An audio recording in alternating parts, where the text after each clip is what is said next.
ሁላችሁንም በክርስቶስ ኢየሱስ ሰላም እላችኋለሁ። የእግዚአብሔር ስም ብሩክ ይሁን። እግዚአብሔር ስም የተባረከ ይሁን። ይሄንን ማለዳ እግዚአብሔር ስለሰጠን እግዚአብሔር ስም ብሩክ ይሁን። እየተማርን ያለነው ትንቢተ ሚልክያስ መጽሐፍ ነው የምንቀጥለው። ይሄንን መጽሐፍ ዛሬ ብቻዬን አልሰብክም። ከኔ ጋር ተደርበው የሚሰብኩ ሌሎች ወገኖች ያሉ ከነሱ ጋር ሆነን በጋራ ነው የምንሰብከው። ይሄንን መልእክት እግዚአብሔር አንድ መልእክት ከተናገረኝ በኋላ ፓስተር ኤርሚያስ ይሄንን ምዕራፍ 3 ይሰጠኛል ብዬ አልጠበኩም። ከዛ በፊት ግን እግዚአብሔር አንድ ነገር አውርቶኝ ነበር። ያንን ሐሳብ እንዴት ባለ መንገድ ላካፍል እንደምችል ያሰብኩኝ ፓስተር ኤርሚ ላስት ትንቢተ ሚልክያስ ምዕራፍ 3 የምትናገረው አንተ ነኝ አለኝ። ደስ አለኝ። እግዚአብሔር ይባረክ። ይሄ አሁን የምናገረው ነገር በጣም ግልጽ እንዲሆን አንድ ሁለት ሰዎችን በዚህ ጉባኤ ከኔ ጋር እንዲሰብኩ ያገስኳቸው የጠራኋቸው ሁለት ሰዎች አሉ። እነሱ እዚህ ይመጡና ዛሬ ማወራው ነገር በጣም ግልጽ እንዲሆን መሬት የረገጠ ነገር እንዲሆን ከነዚህ ወዳጆች ጋር በጋራ ምናየው ይሆናል። እነዚህ ሁለት ወንድሞች ወደዚህ እንዲመጡ ጋብዛቸዋለሁ።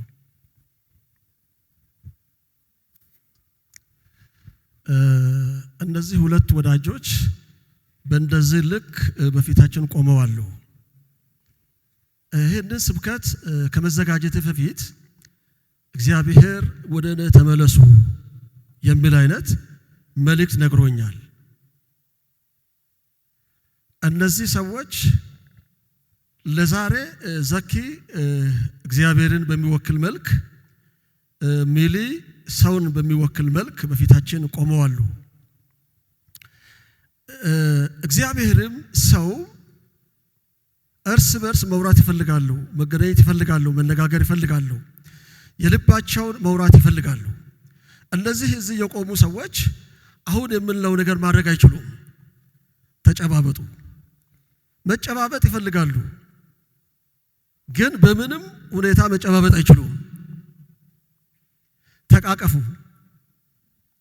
አይችሉም። ይፈልጋሉ ግን አይችሉም። ፊት ለፊት ተነጋገሩ። ይሄንም ይፈልጋሉ ግን ማድረግ አይችሉም። ፊታችሁን አዙሩ፣ ተጨባበጡ፣ ተቃቀፉ፣ ፊት ለፊት አውሩ። Thank you very much.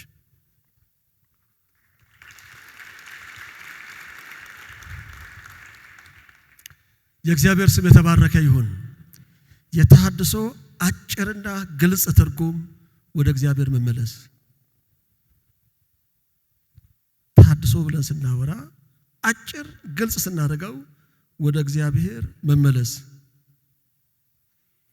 ወደ እግዚአብሔር ወደ ልቡ ሐሳብ፣ ወደ ፈቃዱ፣ ወደ እቅዱ፣ ወደ ዓላማው መመለስ፣ ወደዚህ ወደ ተጻፈው ወደ እግዚአብሔር ቃል እውነት መመለስ።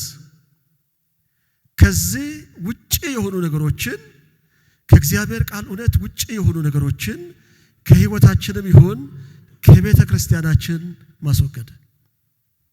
ተሐድሶ ብለን የምናወራው እውነት ይሄ ነው። ወደዚህ በዚህ በተጻፈው ልክ ለመኖር ራሳችንን ማዘጋጀት። ቤተ ክርስቲያንም ትሁን ግለሰብም እንሁን እግዚአብሔር ራሱን ለኛ ሊገልጥ በወደደው መልክ በዚህ መጽሐፍ ተናግሮናል። ስለዚህ ወደዚህ መጽሐፍ ሙሉ በሙሉ ስንመለስ ምን ሆናል ማለት ነው? ታድሰናል ማለት ነው። ስለዚህ ዛሬ በጋራ የምንመለከተው ትንቢተ ሚልክያስ ምዕራፍ 3 ከቁጥር 1 እስከ 18 ነው የምናየው። ግን ምዕራፍ 3 ከምዕራፍ 2 ቁጥር 17 ጋር የተያያዘ ነው። ስለዚህ አንድ ጊዜ ላንብብና ከዛ በኋላ ወደ ማካፈለው ሐሳብ እመጣለሁ። ትንቢተ ሚልክያስ ምዕራፍ 2 ቁጥር 17 እግዚአብሔርን በቃላችሁ አታክታችኋል፣ እናንተም ያታክትነው በምንድነው ብላችኋል። ክፉን የሚያደርግ ሁሉ በእግዚአብሔር ዘንድ መልካም ነው፣ እርሱም በእነርሱ ደስ ይለዋል። ወይስ የፍርድ አምላክ ወዴት ነህ ወዴት አለ በማለታችሁ ነው። እነሆ መልእክተኛዬን እልካለሁ፣ መንገዱን በፊቴ ያስተካክላል። እናንተ የምትፈልጉት ጌታ በድንገት ወደ መቅደሱ ይመጣል፣ የምትወዱትም የቃል ኪዳን መልእክተኛ እነሆ ይመጣል ይላል የሰራዊት ጌታ እግዚአብሔር። ነገር ግን እርሱ እንደ አንጥረኛ እሳትና እንደ አጣቢ ሳሙና ነውና የሚመጣበትን ቀን መታገስ የሚችል ማን ነው? እርሱስ በተገለጠ ጊዜ የሚቆም ማን ነው? እርሱ ብርን እንደሚያነጥርና እንደሚያጠራ ሰው ይቀመጣል፣ የሌዊንም ልጆች ያጠራል። እንደ ወርቅና እንደ ብር ያነጥራቸዋል። እነርሱም ለእግዚአብሔር በጽድቅ ቁርባንን የሚያቀርቡ ይሆናሉ። እግዚአብሔርም እንደ ድሮ ዘመንና እንደ ቀደሙት ዓመታት በይሁዳና በኢየሩሳሌም ቁርባን ደስ ይለዋል። ለፍርድ ወደ እናንተ እቀርባለሁ። በመተተኞችና በአመንዝራዎች በሐሰትም በሚምሉ የምንደኛውም ደሞዝ በሚከለክሉ መበለቱትና ድሃ አደጉን በሚያስጨንቁ የመጻተኛውንም ፍርድ በሚያጣምሙ እኔንም በማይፈሩ ላይ ፈጣን ምስክር ይሆንባቸዋለሁ ይላል የሰራዊት ጌታ እግዚአብሔር። እኔ እግዚአብሔር አልለወጥም። እናንተም የያዕቆብ ልጆች ሆይ ስለዚህ የጠፋችሁ አይደላችሁም። ከአባቶቻችሁ ዘመን ጀምሮ ከሥርዓቴ ፈቀቅ ብላችኋል፣ እርሷንም አልጠበቃችሁም። ወደ እኔ ተመለሱ፣ እኔም ወደ እናንተ እመለሳለሁ ይላል የሰራዊት ጌታ እግዚአብሔር። እናንተ ግን የምንመለሰው በምንድን ነው ብላችኋል። ሰው እግዚአብሔርን ይሰርቃልን? እናንተ ግን እኔን ሰርቃችኋል። እናንተም የሰረቅንህ በምንድን ነው ብላችኋል። በአስራትና በበኩራት ነው። እናንተ ይህ ሕዝብ ሁሉ እኔን ሰርቃችኋልና በርግማን ርጉሞች ናችሁ። በቤቴ ውስጥ መብል እንዲሆን አስራቱን ሁሉ ወደ ጎተራ አግቡ። የሰማይ መስኮት ባልከፍትላችሁ በረከትንም አትረፍርፌ ባላፈስላችሁ በዚህ ፈትኑኝ ይላል የሰራዊት ጌታ እግዚአብሔር። ስለ እናንተ ነቀዙን እገሥጻለሁ፣ የምድራችሁን ፍሬ አያጠፋም፣ በእርሻችሁም ያለው ወይን ፍሬውን አያረግፍም ይላል የሰራዊት ጌታ እግዚአብሔር። የተድላ ምድር ትሆናላችሁና አሕዛብ ሁሉ ብፁዓን ብለው ይጠራችኋል ይላል የሰራዊት ጌታ እግዚአብሔር። ቃላችሁ በእኔ ላይ ድፍረት ሆኗል ይላል እግዚአብሔር። እናንተን ግን በአንተ ላይ ደፍረን የተናገርነው ምንድን ነው ብላችኋል። እናንተም እግዚአብሔርን ማገልገል ከንቱ ነው፣ ትእዛዙንስ በመጠበቅ በሰራዊት ጌታ በእግዚአብሔር ፊት ሐዘንተኞች ሆነን በመሄድ ምን ይረባናል? አሁንም የሚታበዩትን ሰዎች ብፁዓን ብለን እንጠራቸዋለን፣ ክፉንም የሚሰሩ ጸንተዋል፣ እግዚአብሔርን ይፈታትናሉ ያመልጣሉም ብላችኋል።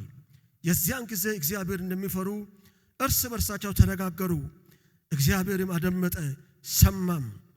እግዚአብሔርን ለሚፈሩ ስሙንም ለሚያስቡ የመታሰቢያ መጽሐፍ በፊቱ ተጻፈ። እኔ በሚሰራበት ቀን እነርሱ የኔ ገንዘብ ይሆናሉ ይላል የሰራዊት ጌታ እግዚአብሔር። ሰው የሚያገለግለው ልጁን እንደመምህር እንዲሁ እምራችኋለሁ። ተመልሳችሁም በጻድቁና በኃጢአተኛው መካከል ለእግዚአብሔር በሚገዛውና በማይገዛው መካከል ትለያላችሁ። እግዚአብሔር ይመስገን። ጸልያለን። እግዚአብሔር አምላካችን ሆይ እናመሰግናለን። የሚመስልህም የሚተካከልህም ስለሌለህ ላንተ ለዘላለም ክብር ይሁን።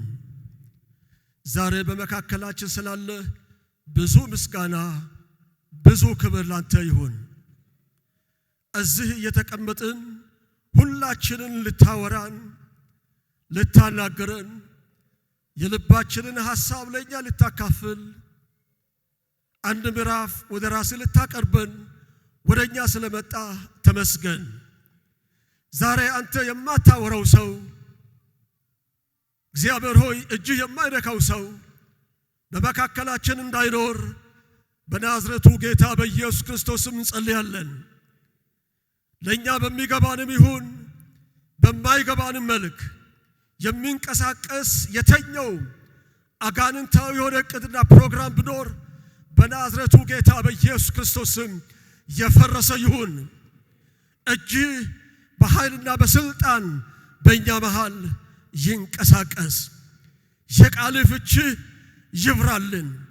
ይሄ የተነበበው ያንተ ቃል በተጻፈው ልክ መናገር እንድችል እኔን ደካማው ሰው እንድታግዘኝ በእግሮችህ ላይ ለተቀመጠው ለዚህ ጉባኤ ደግሞ የቃል ፍቺ እንድበራ መንፈስ ቅዱስ በመካከላችን እንድትሆን በጌታ በኢየሱስ ስም ለመን። ክብር ላንተ ይሁን። ተመስገን። በጌታ በኢየሱስ ስም አሜን።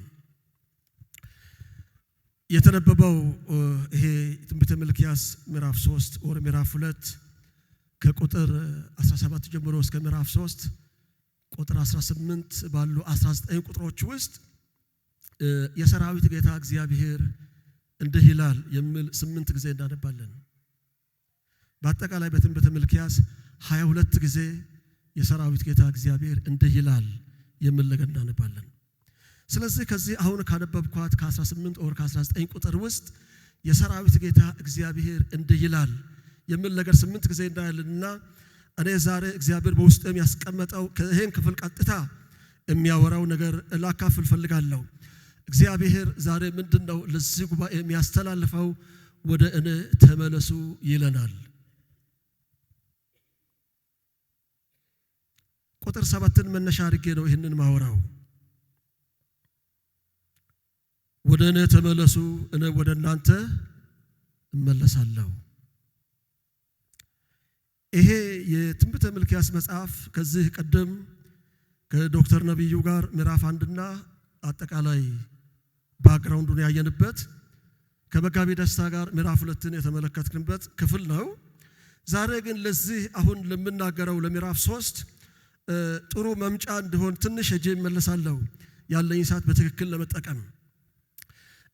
ትንቢተ ሚልክያስ አብዛኛው ሰው እንደሚያውቀው ለዚህ ለቃል ኪዳን ሕዝብ እግዚአብሔር ያስተላለፈው የመጨረሻ መልእክት ነው። ከዚህ በኋላ በዚህ ልክ እግዚአብሔር ከቃል ኪዳን ሕዝብ ጋር በትንቢት መልክ ነቢያትን በመንሳት መልክ በሰው በኩል እግዚአብሔር የተናገረበት ሌላ መልእክት የለውም። የመጨረሻ መልእክት እግዚአብሔር በለዚህ ለቃል ኪዳን ሕዝብ ያስተላለፈበት የመጨረሻ መጽሐፍ ይሄ የትንቢተ ሚልክያስ መጽሐፍ ነው። በታሪክ አንፃር የብሉይ ኪዳን ታሪክ የሚደመደመው መጽሐፍ ነህምያ ላይ ነው። ነህምያ ላይ የብሉይ ኪዳን ታሪክ ይደመደማል። የትንቢት መልእክት ግን በዚህ በትንቢተ ሚልክያስ ላይ ይደመደማል። አይታችሁ እንደሆነ ትንቢተ ኢሳይያስ ላይና ትንቢተ ሚልክያስ ላይ አንድ ተመሳሳይ ነገር እናያለን። ትንቢተ ኢሳይያስ የትንቢት መጽሐፍ የመጀመሪያ መጽሐፍ ነው። ትንቢተ ሚልክያስ የትንቢት መጽሐፍ የመጨረሻ መጽሐፍ ነው። በሁለቱ ግን አንድ ተመሳሳይ ነገር ምናየው ነገር አለ። ትንቢተ ኢሳይያስ ምዕራፍ 1 ላይ ቁጥር 2 አካባቢ ስታዩት እንደዚህ ይላል፣ በሬ የገዢውን ጋጣ አወቀ። አህያ ምን ይላል? የገዢውን ጋጣ አወቀ። እስራኤል ግን ምን አላደረገም? አላወቀም ብሎ ይጀምራል። ይሄንን ስል ሰማይና ምድርን ምስክር ይጠራል። እዚህ ትንቢተ ሚልክያስ ላይ ምዕራፍ 1 ቁጥር 6 ላይ ስትሄዱ አባት ኮንክ መከበረ ጌታ ኮንክ መፈራተ የታለ የሚል ነገር እናገኛለን። ስለዚህ ከትንቢት መጀመሪያም የትንቢት መጽሐፍ መጨረሻም የሆነው ነገር ላይ እግዚአብሔር ተመሳሳይ የሆነ ሐሳብ ለቃል ኪዳን ሕዝብ ሲያቀርብ እናያለን። ይሄ የብሉይ ኪዳን ታሪክ መደምደሚያ የሆነው የብሉይ ኪዳን የትንቢት መጽሐፍ መደምደሚያ በሆነው በዚህ መጽሐፍ ላይ መጽሐፉን አጠቃላይ ስናይ አራቱንም ምዕራፎች ስናይ ባለፈው ደስተሽ እዚህ አንስቷል። እግዚአብሔር ከቃል ኪዳን ሕዝብ ምን ይፈልጋል የሚል ጥያቄ አለው። ይሄ መጽሐፍ ለዚህ ጥያቄ መልስ ይሰጣል። እግዚአብሔር ከዚህ ከቃል ኪዳን ሕዝብ ምንድነው የሚፈልገው? በዚህ መጨረሻ ድምዳሜ በሆነው ሰዓት ከቃል ኪዳን ማህበረሰብ እግዚአብሔር ምን ይፈልጋል? ለዚህ ጥያቄ ይሄ መጽሐፍ መልስ ይሰጣል። ጥያቄውንም ያነሳል፣ መልስም ይመልሳል። ትንቢተ ሚልክያስን አንብበን ስንጨርስ እንደ አንድ እረፍት ነገር መጽሐፉን ስንጨርስ መጽሐፉ ምንድነው የሚያወራን? ሁለንተናዊ መሰጠት የሚል ነገር ያወራል። በሁለንተናችሁ እግዚአብሔርን አምልኩ፣ በሁለንተናችሁ እግዚአብሔርን ተከተሉ፣ በሁለንተናችሁ እግዚአብሔርን ታዘዙ የሚል ትምህርት ያስተላልፋል ትንቢተ ሚልክያስ። ስለዚህ ሁለንተናዊ የሆነ አምልኮ፣ ሁለንተናዊ የሆነ መታዘዝ፣ ሁለንተናዊ የሆነ መከተል ይሄ መጽሐፍ ይነግረናል።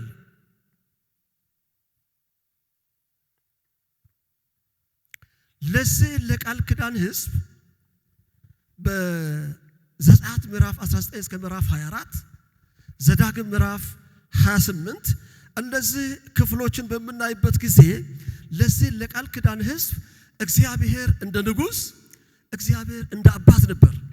ንጉሳቸውም ነበር፣ አባታቸውም ነበር እግዚአብሔር። ስለዚህ ነው ምዕራፍ 1 ቁጥር 6 ላይ ያንን ሐሳብ እግዚአብሔር ያነሳው። እንደ ንጉስም ይመራቸው ነበር፣ እንደ አባትም ያስተዳድራቸው ነበር። ስለዚህ በዛ ልክ ህዝቡ ከእግዚአብሔር ጋር በትክክል ያልሄደበት ጊዜ ነበር። ይሄ ጊዜ ባለፈው ዶክተር ነባ እንዳነሳው ይሄ ህዝብ ከምርኮ ሀገር ወደዚህ ሀገር ከተመለሰ ከ80 እስከ 100 ዓመት ሆኖታል። ይሄንንም ያህል ጊዜ እዚህ ቆይቷል። ግን አሁንም ይሄ የእግዚአብሔር አባትነት፣ የእግዚአብሔር ንጉስነት ለዚህ ህዝብ አሁንም ጥያቄ አለው። በዚህ በትንቢተ ሚልክያስ ሁለት አይነት ጥያቄ ይሄ የቃል ኪዳን ማህበረሰብ አንስቷል። ሁለት መንገድ በእግዚአብሔር ላይ ጥርጣሬ ያሳድራሉ። የመጀመሪያው እግዚአብሔር ይወደናል ወይ የሚል ጥርጣሬ ነበራቸው። ሌላኛው ጥርጣሬ እግዚአብሔር የፍትህ አምላክ ነው ወይ? እዚህ ምዕራፍ 2 መጨረሻው ቁጥር ላይ ቀደም ያየነው 17 ቁጥር ላይ ያየነው የመጀመሪያው ምዕራፍ 1 ላይ እግዚአብሔር እኛን ይወዳል ወይ? ጥርጣሬ ያላቸው። እግዚአብሔር ፍትሃዊ አምላክ ነው ወይ? ጥርጣሬ ገብቶባቸዋል። ይሄ ምዕራፍ 2 ቁጥር 17 ያለው ሐሳብና ከዛ ቀጥለን ያለው ሐሳብ ተያይዞ ሲመጣ እየተናገርኩ ያለው ወደ እግዚአብሔር እንመለስ በሚል ዋና ሐሳብ ላይ ያወራው ነው ያለው። ወደ እግዚአብሔር እንመለሰው እንዴት ነው? እንዴት ወደ እግዚአብሔር እንመለስ? ከዚህ ከትንቢተ ሚልክያስ ምዕራፍ 2 ቁጥር 17 ጀምሮ እስከ ምዕራፍ 3 ቁጥር 18 ድረስ 5 ነገሮችን ቶሎ ብዬ መናገር ፈልጋለሁ። ወደ እግዚአብሔር እንዴት ነው የምንመለሰው? ይሄ ማህበረሰብ ያደረገው አይነት፣ ይሄ ማህበረሰብ የጠየቀው አይነት ጥያቄ ዛሬ በእኛ ማህበረሰብ ውስጥ አለ። የፍርድ አምላክ ወዴት ነው? የፍትህ አምላክ ወዴት ነው? እንደዚህ አሁን እየሆኑ ያሉ ነገሮች በሙሉ እግዚአብሔር የፍትህ አምላክ ይሄንን እየተቆጣጠረ ቢሆን፣ ይሄንን እየመራ ቢሆን፣ ከኛ ጋር እየሆነ ቢሆን እነዚህ ነገሮች ይሆኑ ነበር ወይ? እግዚአብሔር የት ነው ያለው የሚል ጥያቄ አሁን ባለን ማህበረሰብ ውስጥ ባለ በእነዚህ ህዝብ መካከል የነበረ ብቻ አይደለም። ስለዚህ ጥርጣሬ በማህበረሰቡ ውስጥ አለ። ወደ እግዚአብሔር እንዴት ነው የምንመለሰው? የመጀመሪያው በእግዚአብሔር ላይ ያለንን ጥርጣሬ በማስወገድ ወደ እግዚአብሔር እንመለስ። ጥርጣሬያችንን ከእግዚአብሔር ላይ እናንሳ። ባለመጠራጠር ወደ እግዚአብሔር እንመለስ።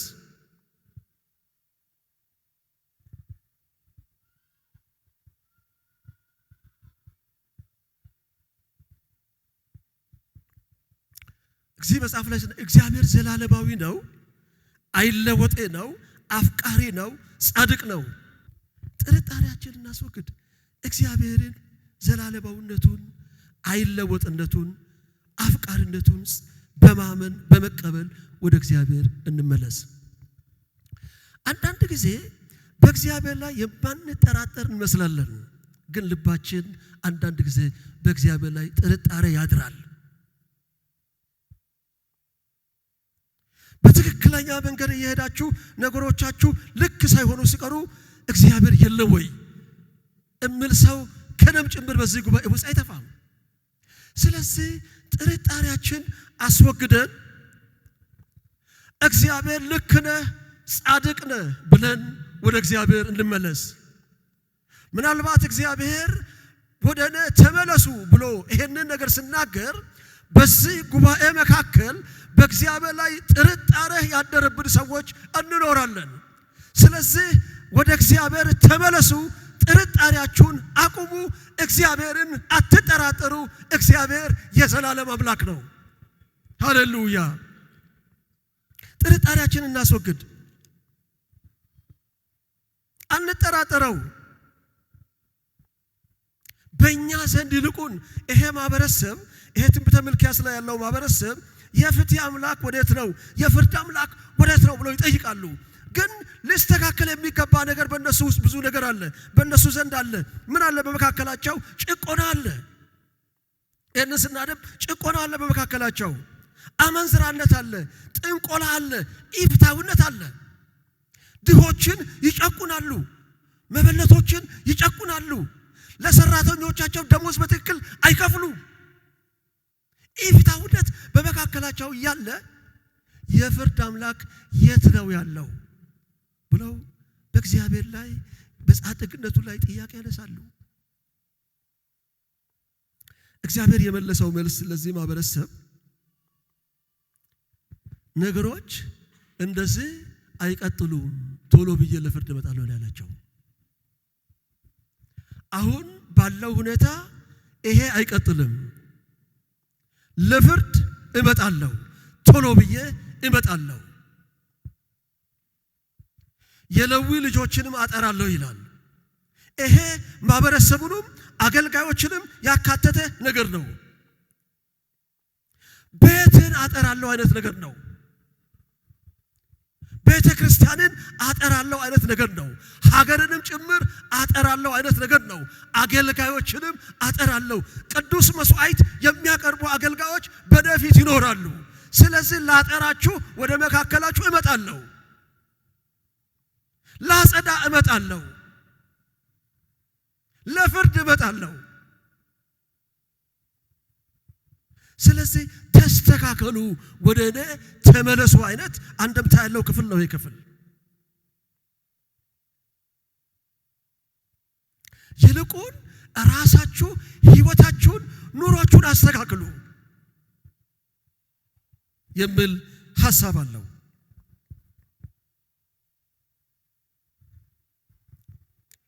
ሁለተኛው ከዚህ ክፍል እንዳነሳው የመጀመሪያው ጥርጣሬያችንን አስወግደን ወደ እግዚአብሔር እንመለስ፣ እግዚአብሔር ጻድቅ ነው። ሁለተኛው ሐሳብ ከእግዚአብሔር መስረቅን አቁመን ወደ እግዚአብሔር እንመለስ። እግዚአብሔርን አትስረቁ።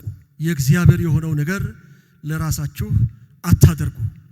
እዚህ መጽሐፍ ላይ ቀጥታ የተጻፈ ሁለት ነገር ነው።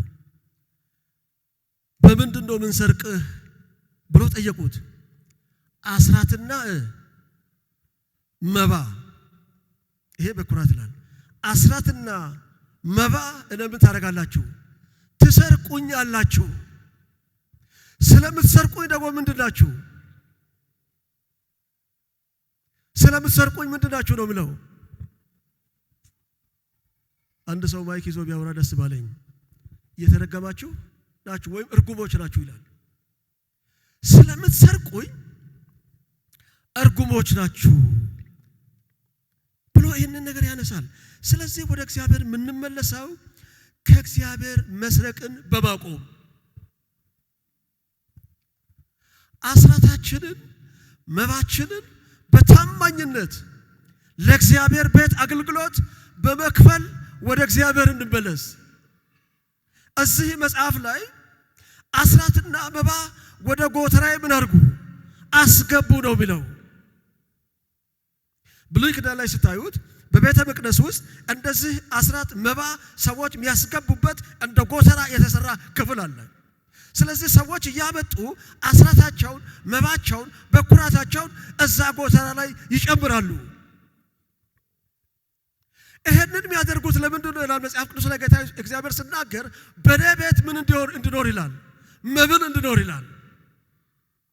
በኔ ቤት መብል እንዲኖር አስራታችሁንና መባችሁን ወደ ጎተራ ምን አድርጉ?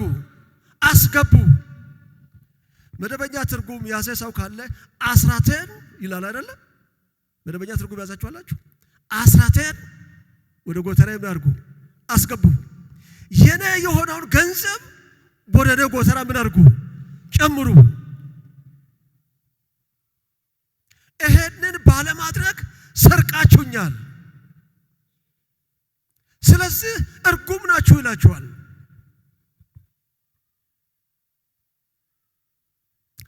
እጅ ባስነሳ ደስ ባለኝ ግን አላደርገውም። በታማኝነት አስራት የምትከፍሉ ብዬ እጅ አውጡ ብዬ ብል ከዚህ ጉባኤ ውስጥ 1/4 ሰው አገኘውን አላውቅም። ግን ወደ እግዚአብሔር የምንመለሰው እግዚአብሔር ወደኛ እንድመለስ ማለት ነው። ቅድም እዚህ ጋር የቆሙ ሰዎች አንዳቸው ከአንዳቸው ጋር መነጋገር ይፈልጋሉ፣ መግባባት ይፈልጋሉ፣ ፊት ለፊት መውራት ይፈልጋሉ፣ መጨባበጥ ይፈልጋሉ። ግን ጀርባ ለጀርባ ስለሆኑ አልቻሉም።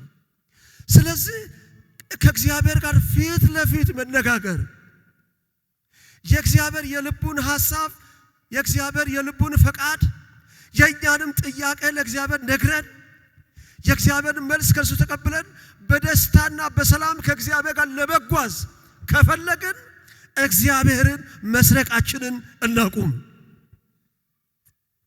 ቀኝ እጃችሁን እንድታነሱ ዛሬ ፈልጋለሁ። በመጋቢነት ስልጣኔ ቀኝ እጃችሁን አንሱ። ሁሉም ሰው ከፍ አድርጉ። እንደዚህ አታርጉ። ማንም ሰው እጁን እንዲህ እንዳያደርግ ወደ ላይ አንሱ። ይሄን አሁን የምናገረው ነገር እያደረጋችሁ ያላችሁ እያደረጋችሁ የሌላችሁ ከኔ ጋር ትላላችሁ። ከፍ አድርጉ። ከዛሬ ጀምሬ ከፍ አድርጉ ድምጻችሁን። ከዛሬ ጀምሬ ለሰራዊት ጌታ ለእግዚአብሔር ከሰጠኝ ነገር አስራቴን በታማኝነት እከፍላለሁ። ለዚህ እግዚአብሔር ዛሬ ምስክር ይሆናል። በታማኝነት አስራቴን እንደሚከፍል በእግዚአብሔር ፊት በዚህ ጉባኤ ፊት ቃል ገብቻለሁ። እከፍላለሁ። ጌታ ይረዳኛል። እግዚአብሔር ይባርካችሁ።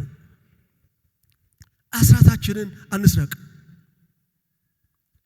እግዚአብሔር የፍቅር አምላክ ነው። እግዚአብሔር የቃል ኪዳን አምላክ ነው። እግዚአብሔር የሚወደን አምላክ ነው።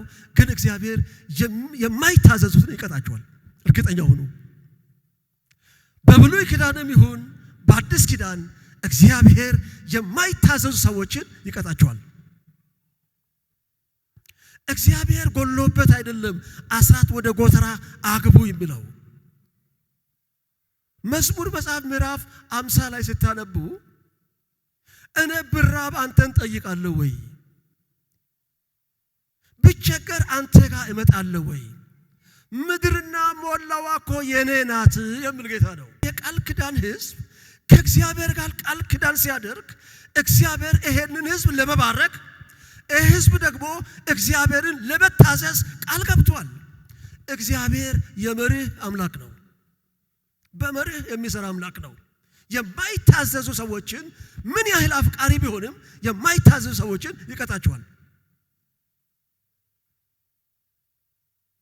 ወደ አዲስ ኪዳን ሲመጣ እንኳን ጌታ ኢየሱስ ከወደዳችሁኝ ትእዛዜን ጠብቁ ነው ያለው። እግዚአብሔርን እወዳለሁ የሚል ሰው ለእግዚአብሔር የሚሰጠው ምላሽ እግዚአብሔርን በመታዘዝ ብቻ ነው።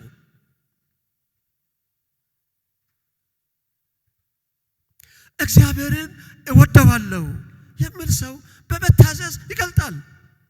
ተግባር የሌለው ፍቅር ዋጋ የለውም። ስለዚህ እግዚአብሔርን አንስረቅ። ሌላው ለእግዚአብሔር ቤት አገልግሎት የምንሰጠው ስጦታ እኛ ጋር የማይጠቅም ነገር ለእግዚአብሔር ቤት አትስጡ። እናንተ ጋር ዋጋ የማይሰጠው ነገር ለእግዚአብሔር ቤት አትስጡ።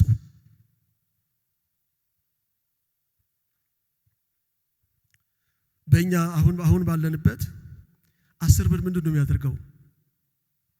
ምንድን ነው የሚያደርገው? 10 ብር ምንም አያደርግም። 10 ብር ምንም አያደርግም። 10 ብር ምንም አያደርግም። ስለዚህ እቤት ቆጥራችሁ መባ ለመስጠት 10 ብር ተዘጋጅተው አትምጡ። እዚህ መጽሐፍ ላይ እኮ ሰዎች እኮ መባ ይሰጣሉ። የተናቀ መስዋዕት አታቀርቡ። እናንተ ጋር ዋጋ ያጣው ነገር ለእግዚአብሔር ቤት አታምጡ። ከሰጠን አንደኛ ነገር እንስጥ። እግዚአብሔር በሕይወታችን አንደኛ ከሆነ ለእርሱ የምንሰጠው ነገር አንደኛ ይሁን። ለእግዚአብሔር ያለን ፍቅር ትልቅ ሆነ ለእግዚአብሔር የምንሰጠው ነገር ትልቅ ይሁን። ይሄ እኮ ጌታን የመውደዳችን ልክ የምናሳይበት እኮ መንገድ ነው እኮ። እምወድህ በዚህ ልክ ነው ያልን እኮ ነው። አንድ ነገር እኮ ለእግዚአብሔር ቤት ስንሰጥ እኮ እምወድህ በዚህ ልክ ነው ያልኩ ነው። ገንዘብ ብቻ አይደለም። አንዳንድ ጊዜ ልብስ አምጡ ጫማ አምጡ ምናምን ብለን ስንላችሁ የተቀደደ ልብስ አትስጡ። እቤት የጣላችሁትን ነገር ሰብስባችሁ አታምጡ። ለእግዚአብሔር ውድ የሆነው ነገር ይዛችሁ ነው። አንድ ጊዜ ያየሁት ነገር መጽሐፍ አምጡ አላችሁ። መጽሐፍ እዚህ ኮሌጅ ለማስተባበር ላይብረሪ መጽሐፍ ስለሚያስፈልገን መጽሐፍ አምጡ ብለናቸዋል። አሁንም ከቻላችሁ መጽሐፍ አምጡልን። ያየሁት ነገር በጣም ያስደነቀኝ አንድ ሰው ስሙን አልጠራው እግዚአብሔር ይባርከው በጣም ብዙ መጽሐፍ ነው ያመጣው። እያንዳንዷ ነገር ገዝቶ ነው ያመጣው። እያንዳንዱን መጽሐፍ ገዝቶ ነው ያመጣው። ደግሞ በጣም ውድ የሆኑ መጽሐፎችን አንድ መጽሐፍ እስከ 5500 ብር የሚገዙ በጣም ውድ የሆኑ መጽሐፎችን ፈላልጎ አዳዲስ መጽሐፍ ገዝቶ 2 ነው 3 ካርቶን ይዞ መጣ። ይሄ ምንድነው? ለእግዚአብሔር ቤት የማቀርበው ነገር ውድ ይሁን ብሎ ነው። ይሄን የሚሰጠው ስጦታ እግዚአብሔር ይቀበለኛል ብሎ ነው። መጽሐፍ አምጥቶ ሲሰጥኮ ለመርክነ አይደለም እኮ ለእግዚአብሔር ነው የምሰጠው። ልብስና ጫማ ስናመጣ ለፀሐይ አይደለም የምንሰጠው፣ ለእግዚአብሔር ነው የምንሰጠው። አስራት መባ ስንከፍል ለአስተዳደር ለታረቀኝ አይደለም የምንከፍለው፣ ለእግዚአብሔር ነው የምንሰጠው። እግዚአብሔር ምንድነው የሚለው? በኔ ቤት ውስጥ ምን ይሁን? መብል ይሁን። በዛን ጊዜ ይሄ መጽሐፍ በሚጻፍበት ጊዜ በትንቢተ ሚልክያስ ጊዜ የተሰበሰበው ገንዘብ መጀመሪያ ምን ይሆናል? ለካህናት መኖሪያቸው ይደረጋል። ከዛን ለተቸገሩ ሰዎች ይሰጣል። ከዛን መበለቶች አሉ። ከዛ ደግሞ ድንገተኛ ሰዎች አሉ። እኛ ድንገተኛ ሰዎች እንደምሉስ አይነት ድንገተኛ የሚወጡ ሰዎች ለነሱ መስጫ ይሆናል። ሌላው ደግሞ ለዚህ ለቤተ መቅደስ አስተዳደር ስራ የሚውል ገንዘብ ነው። ስለዚህ ይሄ ሁሉ አገልግሎት ከዚህ ስለሚወጣ በኔ ቤት ውስጥ መብል ይኑር፣ እኔ እናንተን ቤት ይባርካለሁ ያለው እግዚአብሔር። ስለዚህ ወደ እግዚአብሔር የምንመለሰው አስራታችንን ባለመስረቅ በታማኝነት በመክፈል ወደ እግዚአብሔር እንመለስ። ሌላው በሶስተኛ ደረጃ ወደ እግዚአብሔር የምንመለሰው የእግዚአብሔርን በረከት ለመቀበል በመታዘዝ ወደ እግዚአብሔር እንመለስ። እግዚአብሔር ሊባርከን ዝግጁ ነው። ወደኛ ቤት ሊመጣ እግዚአብሔር ዝግጁ ነው። ጥያቄያችን ሊሰማ ዝግጁ ነው። ጸሎታችን ሊሰማ እግዚአብሔር ዝግጁ ነው። እግዚአብሔር ጸሎት እንደሚሰማ ስንት ሰው ያምናል? ሰምቷችሁ ያውቃል? እግዚአብሔር ጸሎትን ይሰማል። እኔ ከ100% በላይ እግዚአብሔር ጸሎት ሲሰማ አይቻለሁ። አንዳንድ ጊዜ እንዲህ ብላችሁ ጸልያላችሁ እኮ እግዚአብሔርን እንደ ጓደኛ እንደ ወንድም አድርጋችሁ የቤት አቅጣጫ ሁሉ ትነግራላችሁ። እኔ እንደዛ አድርጌ አውቃለሁ። ጌታ ሆይ የኔን ቤት ረስተህ ከሆነ ኮንዶሚኒየም አልፈ 3ኛ ዙር እንዲዞረ መንገድ አለ መጀመሪያው ቤት ነው ብዬ እነግራለሁ። የሰማችሁ ነው። በጣም አንድ ጊዜ የገረመኝ በጣም ተጨንቄ ማለት ነው። ዛኪ እዚህ እየሰበከ ነው፣ እዛ ላይ ተቀመጥኩት። ዛኪ ምን ብሎ እየሰበከ ያለው? ይሄ ጌታ ኢየሱስ በባህር ላይ እየተራመደ ወደ ሰዎች ምን ሆነ? መጣ ብሎ ይላል። እኔ ደግሞ ጌታ ኢየሱስ በእነዚህ ባስቸገረኝ ጉዳዮች ሁሉ ላይ እየተራመደ እንዲመጣ ቀንና ሌሊት እያለቀስኩ ነው። በቃ ጌታ ኢየሱስ ዛሬ እየተራመድክ ወደ እኔ ቤት መጣሃል ብዬ እዛ ቁጭ ብዬ አመንኩ። እግዚአብሔር አይመጣም። እየተራመደ ወደ እኔ ቤት አይመጣም። እየተራመደ ወደ መርክነ ቤት መጣ። የኔን ጸሎት መስማት ከቻለ እግዚአብሔር የእናንተን ጸሎት ማይሰማበት ምንም ምክንያት የለም። ወደ እኔ ቤት መምጣት ከቻለ እግዚአብሔር ወደ እናንተ ቤት ማይሄድበት ምንም ምክንያት የለም። እግዚአብሔር ጸሎትን ይሰማል። ስለዚህ እግዚአብሔር እንዲባርከን በመታዘዝ ወደ እግዚአብሔር እንመለስ። እግዚአብሔር ይባርካል። የተኛውን ጥያቄ የተኛውን ጩኸት እግዚአብሔር ይመልሳል። እኛ ግን ምን መሆን አለብን? ወደ እግዚአብሔር መመለስ አለብን።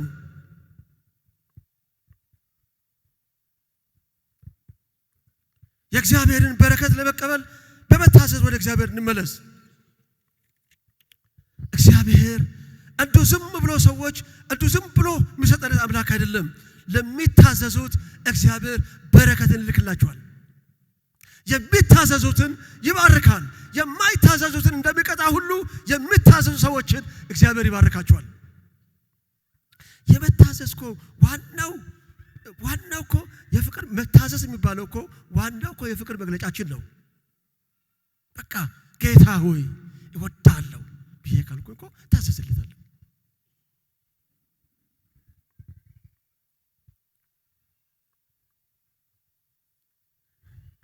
ስለዚህ በመታዘዝ የማይጎድለውን የእግዚአብሔርን በረከት እንቀበል።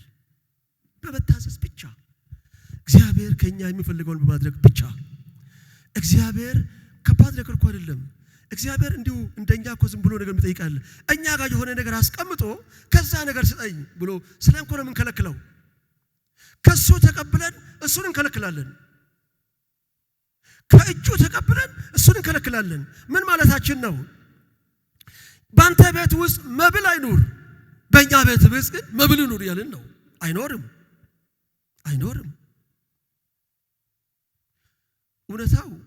እውነት ካወራን እውነታው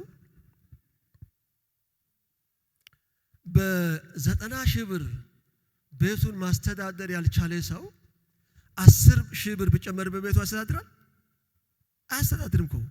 ሰይጣን እኮ እንትን የሚያደርገን 100,000 ብር ደመወዝተኛ የሆነ ሰው በ90,000 ብር የራሱ ኑሮ በትክክል ማስተዳደር ያልቻለ 10,000 ብር ቢጨምር ምንም ያመጣው ለውጥ የለም። 90ውን ይዞ ይሄዳል እንጂ። ስለዚህ እንታዘዝ፣ እግዚአብሔር ይባርከናል። ሌላኛው አራተኛውና ቁጥር 13 ደርሻለሁ እስከ 15 ድረስ ባለው ቦታ ላይ ሳንታክት ሳናጉረመርም በደስታ በማገልገል ወደ እግዚአብሔር እንመለስ። በደስታ በማገልገል ሳንታክት ሳናጉረመርም በብዙ ደስታ እግዚአብሔርን በማገልገል ወደ እርሱ እንመለስ። በዚህ ክፍል ላይ ከቁጥር 13 እስከ 15 ክፍል ላይ የምናያቸው ካህናት እንዲሁ ዝም ብሎ ከሜዳ ተነስቶ አይደለም ወደዚህ ሐሳብ የመጡት። ተስፋ የቆረጡ ናቸው። ተስፋ ቆርጠዋል። የሚያዩት ነገር ተስፋ አስቆርጧቸዋል። ኃጢያን ሲበለጽግ፣ ጻድቃን ሲቸገሩ፣ ለኃጢአን መንገድ ሁሉ ክፍት ሲሆን፣ ለጻድቃን መንገዶች ሁሉ ዝግ ሲሆኑ፣ ኃጢያን ከፍ ሲሉ፣ ጻድቃን መሄጃ ሲያጡ ተስፋ ቆረጡ። አንተን ማገልገላችን ምንድነው ትርጉሙ ብሎ አሉ። ባንተ ፊት በጽድቅ በመመላለስ ሐዘንተኛ መምሰላችን ምንድነው ብሎ አነሱት። ምድር ላይ ያለው ሁኔታ፣ የሚያዩት ነገር፣ የሚመለከቱት ነገር ይሄንን ጥያቄ እንዲያነሱ አደረጋቸው። ተስፋ ቆርጠው ነው እንደዚህ ያሉት። ይሄ ደግሞ የዚህ ዓለም ገጽታ ነው። ዛሬም ይቀጥላል። ይሄ ዛሬም የሚቀጥል እውነታ ነው። ስለዚህ አይናችንን ከሰዎችና ከሁኔታዎች ላይ አንስተን በፍጹም ደስታ እግዚአብሔርን በማገልገል ወደ እግዚአብሔር እንመለስ። ጥሪያችን ከላይ እንደሆነ ሁሉ ሽልማታችንም ከላይ ነው። እግዚአብሔር እዚህ ያለው ሰው ሁሉ ማለት ነው። መጋቢዎች ወንጌላውያን ብቻ ማለት አይደለም። እዚህ ጉባኤ ያለን ሁላችንም ለሰራዊት ጌታ ለእግዚአብሔር ካህናቶች ነን። እኔ ለሰራዊት ጌታ ለእግዚአብሔር ካህን ነኝ በሉት። ጮክ ብላችሁ በሉ። እኔ ለሰራዊት ጌታ ለእግዚአብሔር ካህን ነኝ። ካህን ነኝ። እኔ ለሰራዊት ጌታ ለእግዚአብሔር ካህን ነኝ። ስለዚህ ጥሪያችን ከላይ ነው፣ ሽልማታችንም ከላይ ነው የሚሆነው። ስለዚህ አይናችንን ከሰዎችና ከእውነታዎች ላይ እናንሳ። በታማኝነት ቸል ሳንል ተስፋ ሳንቆርጥ በማገልገል ወደ እግዚአብሔር እንመለስ። በሁለት የመጽሐፍ ቅዱስ ክፍል እንደዚህ ይላል። ሁለተኛ ዜና ምዕራፍ 29 ቁጥር 11 እና ትንቢተ ኢሳይያስ ምዕራፍ 48 ቁጥር 10 ላይ ተመሳሳይ የሆነ ቃል አለ። ሁለተኛ ዜና ምዕራፍ 29 ቁጥር 19 ቁጥር 11 እግዚአብሔር ለአገልግሎቱ ጠርቷችኋል፣ ሾሟችኋል፣ ስለዚህ ቸል አትበሉ። ትንቢተ ኢሳይያስ ላይ ከዚህ ከፍ ያለ ነገር አለ። የእግዚአብሔርን ሥራ በቸልታ የሚያደርግ ምን ይሁን? እርጉም ይሁን ይላል። እግዚአብሔር ከሱ ጋር እሰራለሁ ብሎ መርጦት፣ እግዚአብሔር ከኔ ጋር ትሰራለህ ብሎ መርጦት፣ ለዚህ ደስተኛ ያልሆነ ሰው እርጉም ይሁን ነው። ግን ከእግዚአብሔር ጋር እንደ መስራት ምን ያህል ትልቅ ነገር አለ? ከዚህ ምን ትልቅ ነገር አለ? ስለዚህ ሳናጉረመርም ሳንሰለች በደስታ እግዚአብሔርን ለማገልገል ወደ እግዚአብሔር እንመለስ።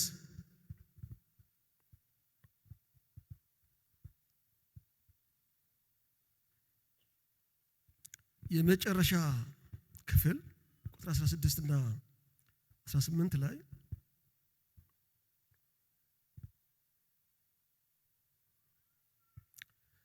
እግዚአብሔርን በመፍራትና በጽናት በማገልገል ወደ እግዚአብሔር እንመለስ። እግዚአብሔርን በመፍራትና በጽናት በማገልገል ወደ እግዚአብሔር እንመለስ። እዛ ጋር አንድ ቁጥር ማንበብ ፈልጋለሁ እንደዚህ የሚል የዚያን ጊዜ እግዚአብሔርን የሚፈሩ እርስ በርሳቸው ተነጋገሩ፣ እግዚአብሔርም አደመጠ ሰማም።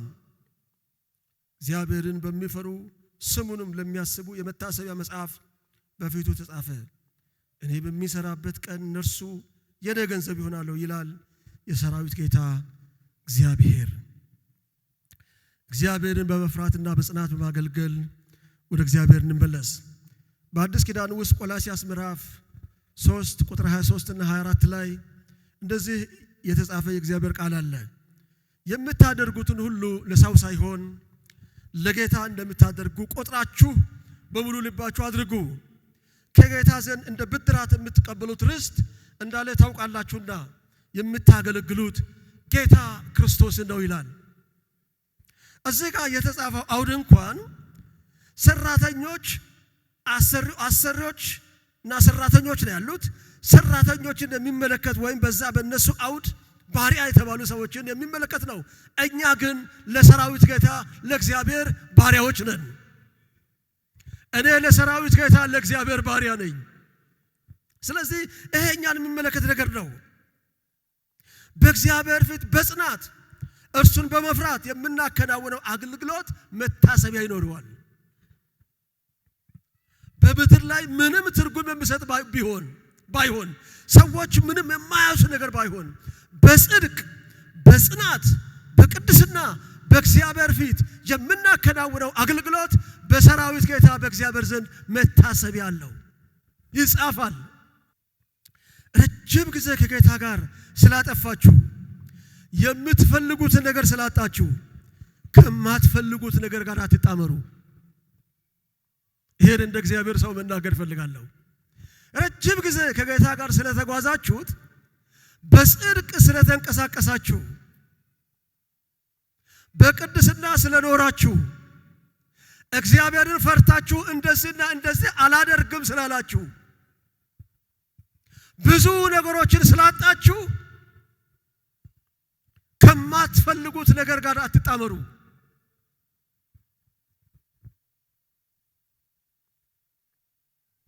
ከጌታ ጋር ላሳለፋችሁት ነገር አትቆጩ። በጽድቅ ተመላልሳችሁ በእግር ስለሄዳችሁ አትቆጩ። በቅድስና ተመላልሳችሁ በክራይ ቤት ስለኖራችሁ አትቆጩ። እግዚአብሔር ይከፍልላችኋል። ታማኝ ነው እግዚአብሔር። ሌላ መንገድ አትፈልጉ። ከእግዚአብሔር ጋር መጓዝን ቀጥሉ። አሁንም በጽድቅ ቀጥሉ። አሁንም በጽናት ቀጥሉ። አሁንም እግዚአብሔር በመፍራት ቀጥሉ። እግዚአብሔር በሰማይ ይሸልማችኋል። መታሰቢያ ያቆምላችኋል። እሱ በሚሰራበት ጊዜ እናንተን መሳሪያ አድርጎ ይጠቀማችኋል። በዚህ እውነት ቀጥሉ። ባለፈው ዳስሽ እዚህ ይናገር ነበር። ተንቀሳቀስ እንጂ ብሎ አላለ ሰውየውን። የትም አትንቀሳቀሱ። ቅዱሳን ጽድቃችሁን ይዛችሁ ቀጥሉ። እግዚአብሔርን መፍራታችሁን ይዛችሁ ቀጥሉ። ጸንታችሁ ቀጥሉ። በሰማይ እግዚአብሔር ይሸልምላችኋል። ያ ብቻ አይደለም፣ በምድርም እግዚአብሔር ይክሳችኋል። ይሄንን ማድረግ የሚችል ጌታ ነው የተከተልነው ጌታ። ሐዋርያው ጴጥሮስ እኛ ሁሉን ትተን ተከተል ታዲያ ምን እናገኝ ይሆን ብሏል። በዚህ ምድር 100 እጥፍ በሚመጣው ዓለም የዘላለም ሕይወት ብሏል። ስለዚህ ረጅም ጊዜ ከጌታ ጋር ተጉዛችሁ የምትፈልጉት ነገር አጣችሁ። ስለዚህ ከማትፈልጉት ነገር ጋር አትጣመሩ። እርሱን እግዚአብሔር ንፍራ፣ በጽድቅና በጽናት እናገልግል። እግዚአብሔር ምድርቱን ቤተክርስቲያንን፣ አገልጋዮችን፣ ሕዝቡን ያጠራል። ይሄ በእንደዚህ አይቀጥልም። እግዚአብሔር ምድርቱን ያጠራል። እግዚአብሔር ቤተክርስቲያንን ያጠራል። እግዚአብሔር ሕዝብን ያጠራል። እግዚአብሔር ትውልድን ያጠራል። ይሄንን የሚያደርግ ጌታ ዛሬ በመካከላችን ያለው ጌታ ነው። ስለዚህ አሁን ያለንበት ሁኔታ እንዳይቀጥል እግዚአብሔር ያደርጋል። ስለዚህ ለእግዚአብሔር ገንዘቡ ለመሆን በሁሉም ነገር ታማኞች ሆነን እናገልግል። እግዚአብሔር ይባርካችሁ።